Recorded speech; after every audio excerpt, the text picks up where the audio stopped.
Shalom, shalom, Haverim, estamos de volta com mais um vídeo para vocês da nossa série refutando os argumentos contrários a Yeshua ser o Messias de Israel.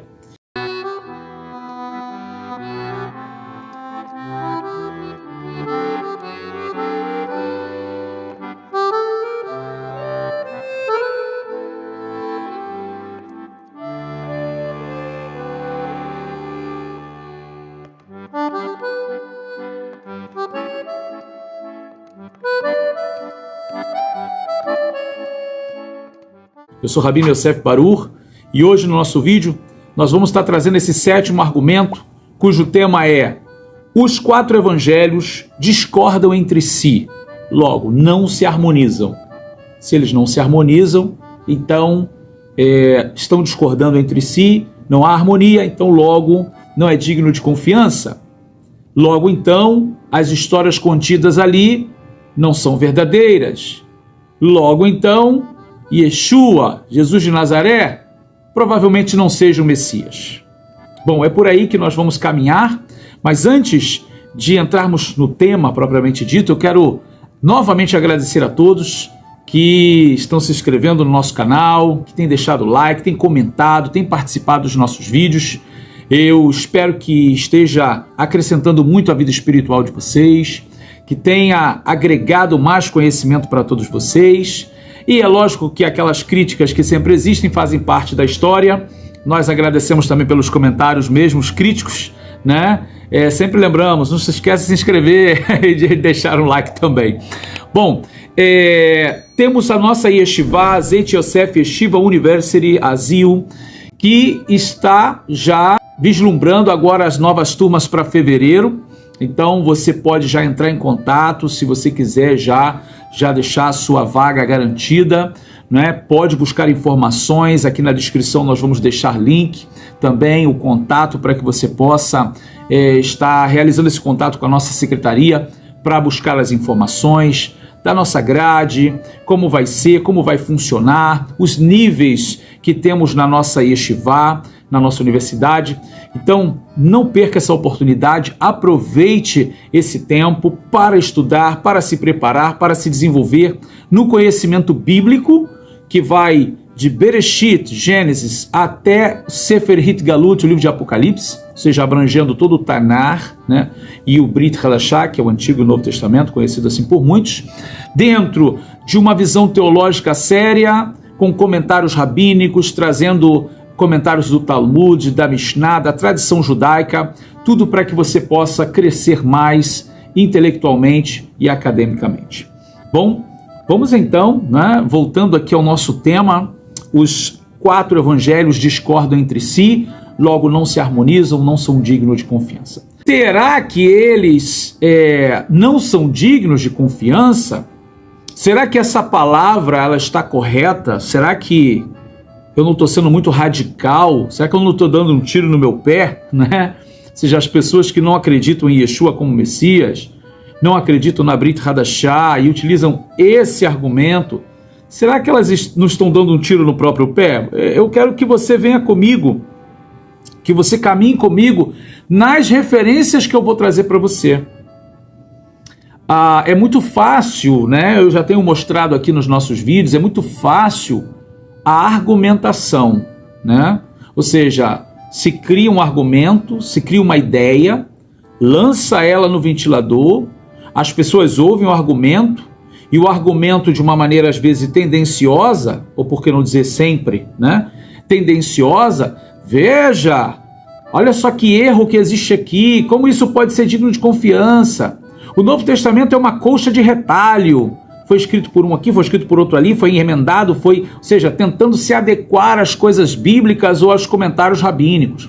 Então, quando essas pessoas fazem esse tipo de comentários, elas lançam no ar a dúvida, elas lançam no ar o descrédito, elas tentam desconstruir, descredibilizar, depreciar as palavras da Brit Hadashah do Novo Testamento, as palavras de Yeshua, a figura de Yeshua como Messias, dos apóstolos, né, dos Shelichim, ali, dos emissários, e muitas vezes não dão fonte, não são verdadeiros em dizer assim, ó, isso que está acontecendo aqui também existe lá na Torá. Olha, esse tipo de aparente contradição aqui também existe no Tanar. Não, ninguém vai te mostrar isso. Não, essa maneira como esse evangelista, esse apóstolo está fazendo aqui, isso não é judaico, isso é católico, isso é cristão. Mas não te fala que também dentro das interpretações rabínicas existe o mesmo tipo de interpretação que está sendo usada na Brit Hadashah no Novo Testamento. Então, são esse tipo, essa forma de tratar é que é covarde, né? Covarde porque não são todas as pessoas que têm instrução. E não são todas as pessoas que têm instrução que têm acesso à informação. Então, lançar um argumento no ventilador e dizer, olha, por isso que não é, e deixar as pessoas sem resposta ou sem o benefício, né, da dúvida, ou seja, mas para buscar informação, não é interessante isso. O interessante é somente tirar as pessoas do foco da Brit Hadashah, do Novo Testamento, tirar as pessoas do foco do Messias de Israel. E aqui eu já falei com vocês que não é uma coisa meramente acadêmica, não é um discurso apenas no âmbito acadêmico, histórico, arqueológico, não está só aí. Ele também entra para o lado espiritual, né? Então, você que está com a sua Bíblia, com a sua Torá, sua Tanar, né? Vamos caminhar aqui comigo? Então, busque aí agora para que você possa ver as referências que eu vou dar a você. Eu vou começar esse vídeo aqui com a seguinte palavra, olha.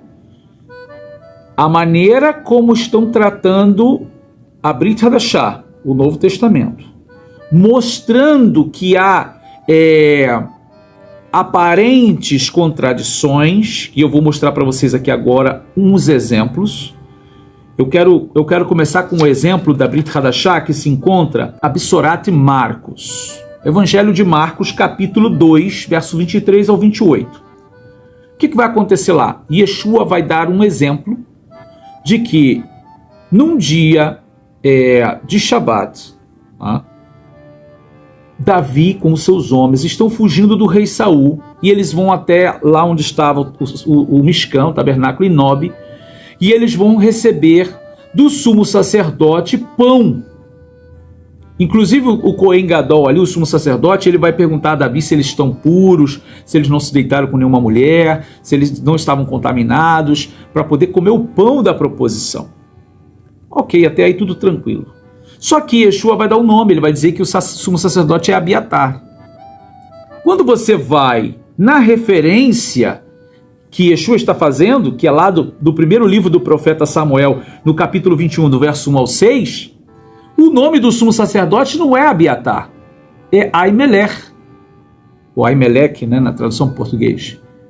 Então você pensa assim, olha que errou o nome do sumo sacerdote. Como é que eu posso confiar nesse texto, se o evangelista nem sabe o nome do sumo sacerdote que ele está falando? Que na realidade, quem está escrevendo é Marcos, né? Marcos está escrevendo que Yeshua disse. Então logo, nós vamos entender, levar por consideração, claro, tratando-se Yeshua do Messias de Israel, ele não vai errar o nome do sumo sacerdote. Então Marcos vai trazer o nome do sacerdote. Agora, a questão é a seguinte, aonde é que está o erro? Né? Será que eu vou poder confiar nisso? Quando a gente olha para o contexto em que está acontecendo a história, o sumo sacerdote se chamava Ahimelech e o filho dele se chamava Abiatar. Ou seja, nós temos os dois na mesma cena. Quem foi que deu o pão diretamente a Davi? Foi o sumo sacerdote Ahimelech ou foi o filho dele Abiatar? Ou seja como for, se foi diretamente ou se foi indiretamente, esse não é um erro que nos faz descartar a referência da Brit Hadashah. Afinal de contas, eu quero chamar a sua atenção, você que está vendo o vídeo aqui, eu sei que a Bíblia no geral, o Tanar, é visto como palavra inspirada de Deus. Isso é fato, tem palavra inspirada de Deus. Agora, devemos também encarar o livro de uma maneira mais científica, de uma maneira mais acadêmica.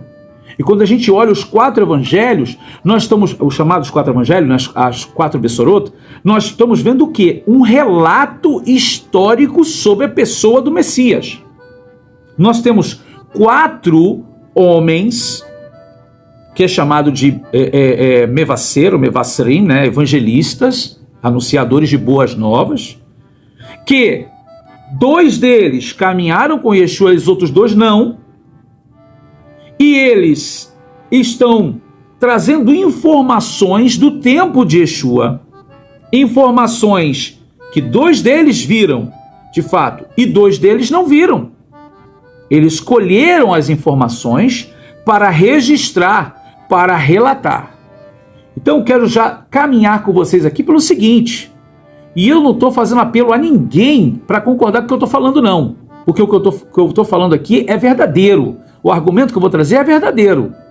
Se você tem um fato histórico sendo narrado por pessoas que viveram e pessoas que não viveram, você vai ter diferenças de narrativa.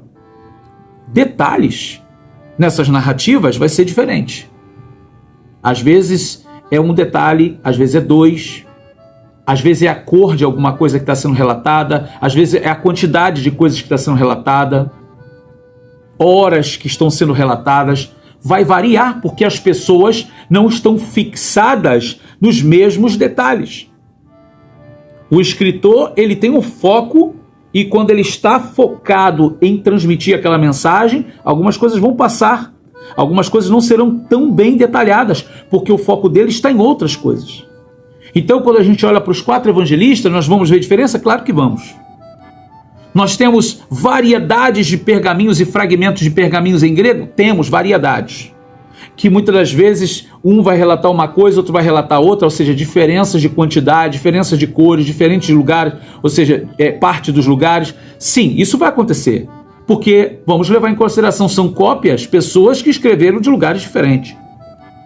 Agora, algumas pessoas vão pegar isso que eu estou falando aqui e vão dizer assim, tá vendo? Isso não é digno de confiança. Agora, se eu te mostrar isso dentro do Tanar, se eu te mostrar isso na Torá, nos profetas, nos escritos, você vai continuar com o mesmo argumento, então? Então você vai pegar todo o Tanar e vai jogar fora? Você vai pegar toda a Bíblia e vai jogar fora? A Torá de Deus, os profetas de Deus e os escritos?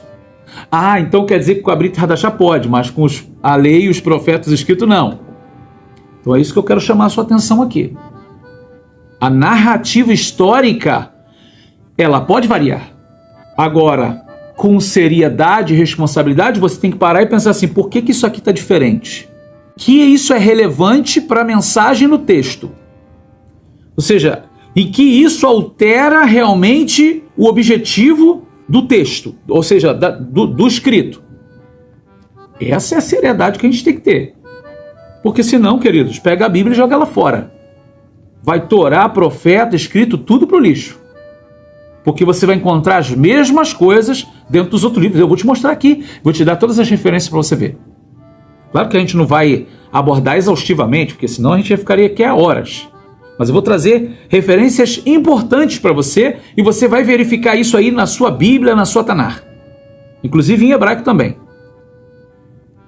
Então, essa narrativa da Bessorá, do Evangelho, está mostrando que se eu considero que o sumo sacerdote é Ahimelech e o seu filho é Abiatar, e há apenas uma diferença de nome, isso é apenas a observação do escritor. Porque diretamente quem pode ter atendido Davi foi Abiatar, e quem indiretamente deu a ordem foi o Ahimelech. Não? Uma outra referência é de Mateus 20, 29 ao 34, está escrito que Yeshua cura 2 cegos em Jericó. 2 cegos em Jericó. Mas quando você vai a Marcos 10, 46 ao 52, está escrito lá que ele curou um cego só. Então eu volto ao ponto. Calma aí. Quem está falando a verdade? Yeshua curou 2 cegos ou ele curou um cego só?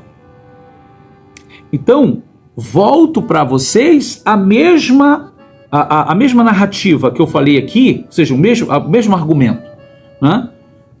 É a visão histórica de pessoas que estão documentando. Umas presenciaram e outras não. Então, a informação pode variar no que diz respeito à quantidade, há cores. Mas a informação de que Yeshua foi a Jericó e curou, isso é verdadeiro. Isso é verdadeiro. Aí, de repente, alguém que está me ouvindo aqui agora vai dizer assim: Rabino, você está sendo muito raso nisso daí. Não tem fundamento o que você está dizendo.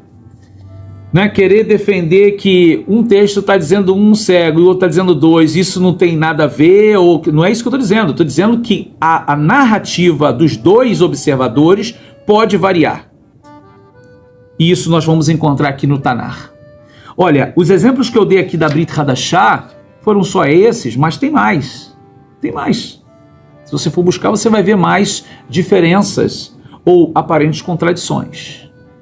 Agora, o que eu estou pedindo a vocês aqui é que vocês sejam criteriosos e cautelosos.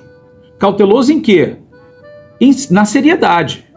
Vamos observar o texto não só como inspirado por Deus, mas de que Deus utilizou pessoas para escrever a sua visão histórica dos fatos, ou seja, a sua busca pela historicidade dos fatos, e depois esses livros serem reunidos para trazer uma mensagem de Geulá, de restauração, mas tem que levar em consideração o contexto em que ele foi escrito, contexto de perseguições, contexto, tudo isso, né, que eu estou querendo referir-me às cartas e outros lugares.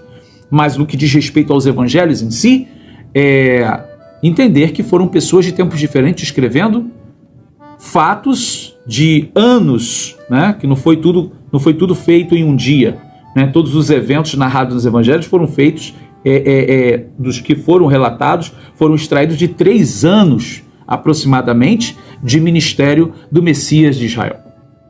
Então realmente são muitos fatos para se relatar e vai haver realmente diferenças por aqueles que vão estar escrevendo. Mas, então a gente vai lá ver as mesmas aparentes contradições dentro do texto Torá, Tanar. Então vamos comigo aqui. Primeiro, que eu acho que é o mais gritante, né? Eu acho que é o mais alarmante, e que alguém poderia ficar assim: uau, eu nunca tinha visto essa referência. Você vai ver agora. No segundo livro do profeta Samuel, capítulo 24, verso 1. Segundo Samuel 24, 1, está escrito: a ira de Adonai se tornou a acender contra Israel e incitou a Davi, tentou a David contra eles, dizendo: vai e enumera a Israel. O que você entendeu do texto? Que Adonai, a ira dele se tornou a acender contra Israel, e Adonai incitou a Davi contra eles, dizendo: vai e enumera a Israel. Agora você vai abrir a sua Tanar, sua Bíblia agora, no primeiro livro das Crônicas de Israel, no capítulo 21, verso 1. Primeiro Crônicas 21, verso 1. Está escrito assim, relatando o mesmo fato. Então, Satanás se levantou contra Israel e incitou Davi a enumerar a Israel.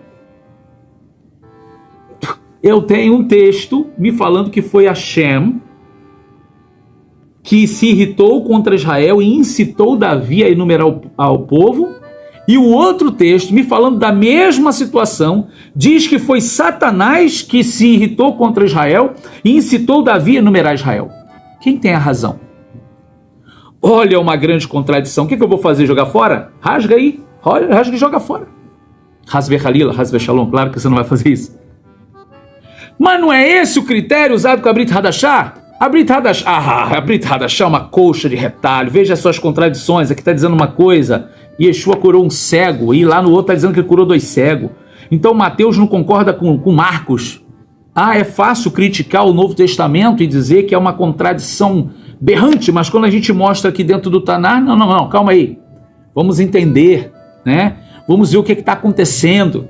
Claro que existe uma explicação, mas a gente está vendo que Hashem indiretamente vai levar Davi a cometer um erro, indiretamente, não diretamente, porque Hashem quer fazer algo na frente, que no caso ali é o Monte Moriá, onde vai ser estabelecido um sacrifício que posteriormente vai ser construído o templo. mas quem vai fazer diretamente é Satanás. Essa é uma explicação. Mas, sem isso que eu falei para vocês, está aí a contradição. Como pode alguém escrever que foi Adonai e o outro escrever que foi Satanás? De onde ele tirou essa informação? Então, vamos lá. Já estamos entendendo que a gente não pode usar o mesmo critério. Não. No Novo Testamento se usa de uma maneira e aqui se utiliza de outra. 2 pesos, 2 medidas. Vamos continuar. Vamos para a Torá agora. Devarim, livro de Deuteronômio, diz que nem pais e nem filhos pagarão pelos pecados de sua família, dos seus antepassados. Mas agora abre Isaías 14, 21 e você vai ver o contrário. O que está escrito em Isaías 14, 21? Que os filhos irão direto para o matadouro para pagar os erros dos pais. Ou seja, vai receber a herança dos pais. Calma aí. Então a Torá diz uma coisa e Isaías diz outra? Então eu tenho que jogar o livro de Isaías fora? Porque Isaías está falando contra a Torá? O que a Hashem está querendo dizer? Qual é o contexto? Vamos lá, não para aí. Ainda na Torá, em Bamidbar, Números 33, verso 38, está relatado que Aharon HaKohen, grande sacerdote Aharon, morreu no Monte Hor. Isso é estudo de Parashá, todo Shabat, quando tem a Parashá, e nós vamos estudar sobre a morte de Aharon no Monte Hor. Só que quando ele morre lá e Israel vai sair dali, está escrito que Israel vai para Salmona e Finom. A partir do momento que ele sai do Monte Hor, ele vai para Salmona e Finom. Quando chega em Devarim, em Deuteronômio 10, dos 6 ao 7, está escrito que Aharon morreu em Massorá, ou Moserá, dependendo aí da tradução. E depois Israel vai para Gad e Reteba. Então assim, calma aí. Aqui está dizendo que ele morreu no Monte Hor, e lá está dizendo que ele morreu em Salmona. Tem alguma contradição? Tem aparente contradição ou é contradição total? E a gente está falando da Torá. O que a gente faz com essa contradição? A gente deixa passar? É contradição ou é aparente contradição? Ou estão relatando algo e estão deixando os detalhes ali para trás? É claro que você, quando começa a estudar, você vai ver os comentários, você vai ver que detalhes não foram ditos. Às vezes se fala da região, mas não se fala do lugar específico. É igual falar do Monte Horebe. Monte Horebe. É Monte Horebe ou é Monte Sinai? Lá no Monte Horebe... Não, porque lá no Monte Sinai está falando do mesmo lugar, mas por que se chama Horebe? Por que se chama Monte Sinai? Existe uma diferença da cordilheira e do monte específico. Mas vamos lá. Em Josué 10, 38 a 39, diz que Josué destruiu totalmente os habitantes de Devir, reduzindo-o a ruínas. Está escrito que Josué deixou em ruínas Devir. Mas quando chega no capítulo 15, verso 15, vai dizer, lá o texto vai mostrar os habitantes de Devir. Volta a mostrar os habitantes de Devir. Ou seja, destruiu totalmente ou não destruiu totalmente? Por que continua dizendo ali sobre os habitantes de Devir no capítulo 15? Vamos falar do primeiro livro do profeta Samuel, capítulo 15, do verso 7 até o capítulo 8, verso 20. Está escrito lá que Shaul Hameler, o rei Saul, destruiu completamente Amaleque. Está escrito. Só que quando chega no capítulo 27 do primeiro livro de Samuel, do 8 ao 9, diz que Davi destruiu completamente Amaleque. Calma aí. Foi Shaul ou foi Davi? Mas não para aí não. No primeiro livro das Crônicas, no capítulo 4, versos 42 a 43, está escrito assim: e finalmente os amalequitas são mortos. Então tem 3 coisas contraditórias. Uma me diz que foi Shaul que matou completamente os amalequitas. Outra referência me diz que foi Davi que matou completamente os amalequitas. E na outra referência me diz que posterior a esse tempo finalmente ali, naquele evento, os amalequitas foram mortos. Vou dar crédito a quem? Fala para mim. Quem é que é digno de crédito nessas referências? Ou eu tenho que jogar fora? Não serve. Não para aí não. Primeiro livro do profeta Samuel 16, 10 a 11 mostra que Ishai teve 7 filhos, além de Davi, o mais jovem. Então Davi seria como que o 8º. Porém, em primeiro livro dos Crônicas 2,15 mostra que Davi foi o 7º filho de Ishai. Contradição ou não? Então uma coisa é dizer que além de Davi ele teve mais 7. E o outro vai dizer que Davi era o 7º. Primeiro Crônicas 10, do 4 ao 5, e também 1 Samuel 31, do 4 ao 6, mostra que Saul cometeu suicídio. Todos conhecem. Lá no Monte Gilboa, guerra terrível, triste demais, nosso rei Saul. Essas duas referências vão mostrar que o nosso rei Saul cometeu suicídio. Só que quando você abre o segundo livro do profeta Samuel, no capítulo 1, do verso 8 ao 10, diz que Saul foi morto por uma amalequita. E já o mesmo segundo livro do profeta Samuel 21, 12, diz que Saul foi morto pelos filisteus. Então, uma tríplice contradição. Como que o nosso rei Saul morreu? Se suicidou. Aí a outra referência diz que foi morto por uma amalequita. E a outra referência diz que ele foi morto pelos filisteus. Por quem? Quem foi que matou o rei Saul? Ele mesmo, um amalequita ou um filisteu? A última referência nossa aqui vai ser segundo livro do profeta Samuel 8, verso 4, que vai dizer que o rei Davi tomou 1.700 cavaleiros de Hadad-Ezer. 1.700 cavaleiros.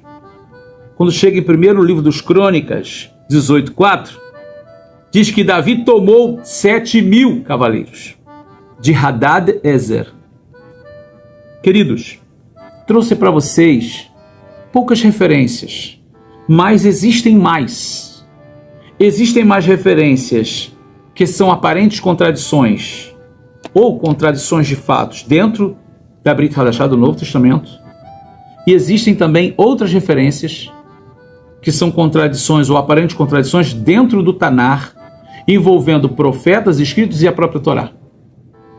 Agora a pergunta que eu faço a vocês é: vocês entendem como funciona o argumento contrário à Brit Hadashah, aos escritos da Brit Hadashah, as informações que estão contidas dentro da Brit Hadashah, que falam da vida, da obra, da história de Yeshua de Nazaré, o Messias de Israel, que fala da vida, obra, história dos seus discípulos, dos seus alunos, datas, lugares, ou seja, posições geográficas, lugares, datação, todas essas informações que existem dentro da Brit Hadashah, fora, claro, que a mensagem espiritual em si, as revelações, as mensagens proféticas, tudo isso, às vezes, é colocado diante de nós por quem não crê, por quem não aceita, por quem faz um esforço para depreciar, para descredibilizar,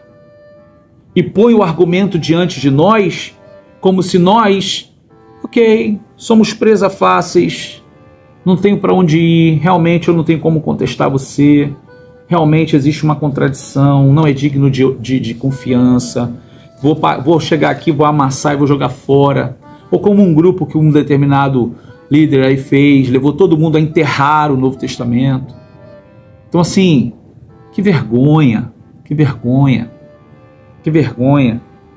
porque não mostra o outro lado, que na própria Torá você vai ter aparente contradição, que nos próprios textos do Tanar você vai encontrar aparentes contradições, nos escritos sagrados, porque não mostra que dentro das escrituras judaicas também existem contradições, o que não dizer das Marlokot, Marlokot são contradições ou controvérsias rabínicas, discussões.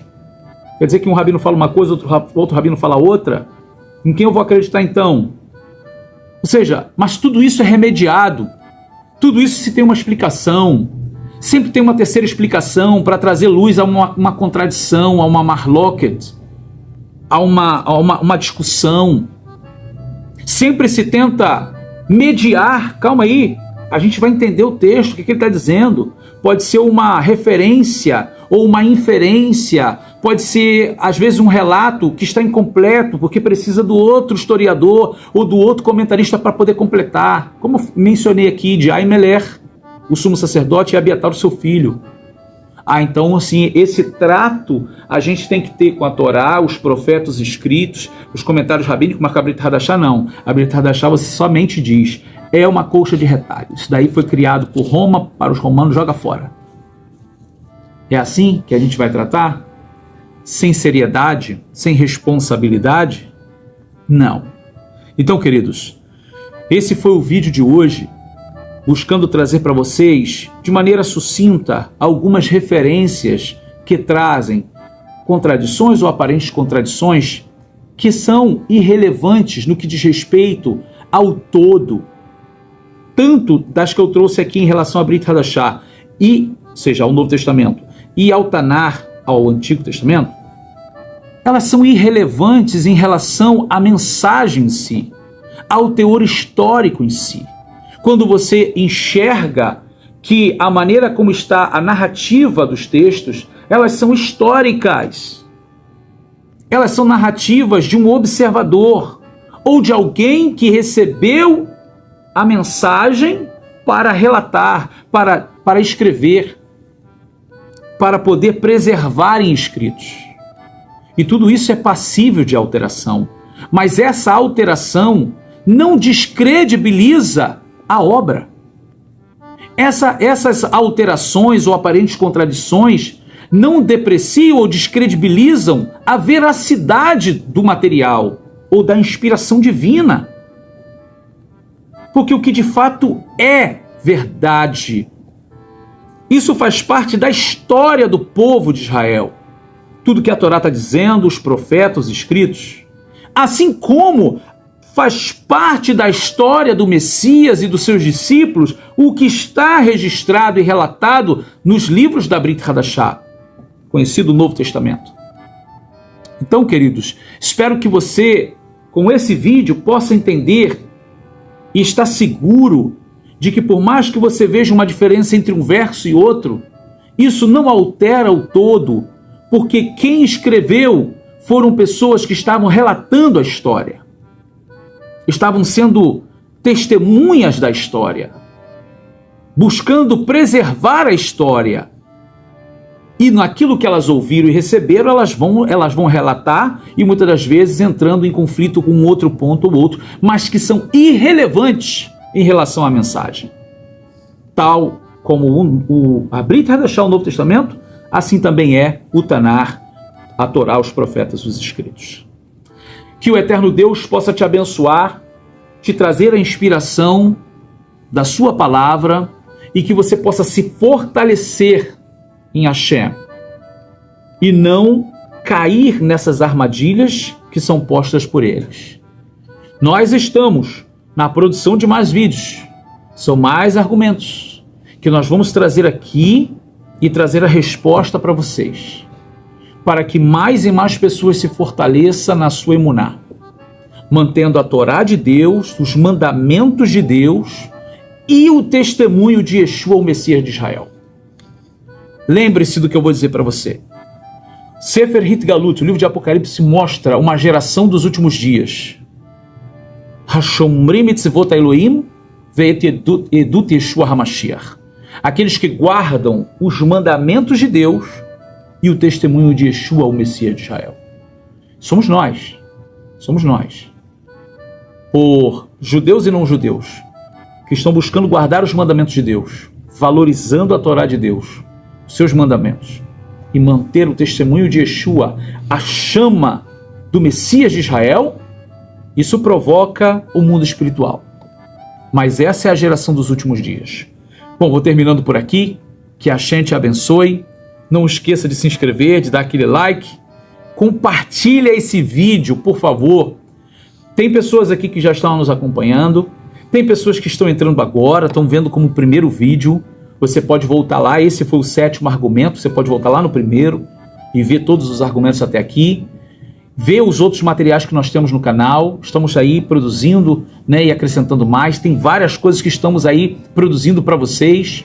Não somente dentro dessa linha dos argumentos contrários a Yeshua, na refutação, mas outros temas judaicos, outros temas teológicos. Então, se inscreva no canal para que você possa receber as notificações assim que os vídeos subirem. Compartilha com todas as pessoas que vocês puderem, para que mais e mais pessoas possam crescer espiritualmente, intelectualmente, dentro do conhecimento das Escrituras e nos argumentos que devem ser mantido aquilo que há recebido, qualquer argumento que venha para tentar destruir a sua emuná, a sua certeza de vida e de fé, possa ser destruída, possa ser desfeita. No nome do nosso Mashiach Yeshua, um grande abraço a todos, assim eu me despeço de vocês e nos vemos no nosso próximo vídeo. Shalom, shalom.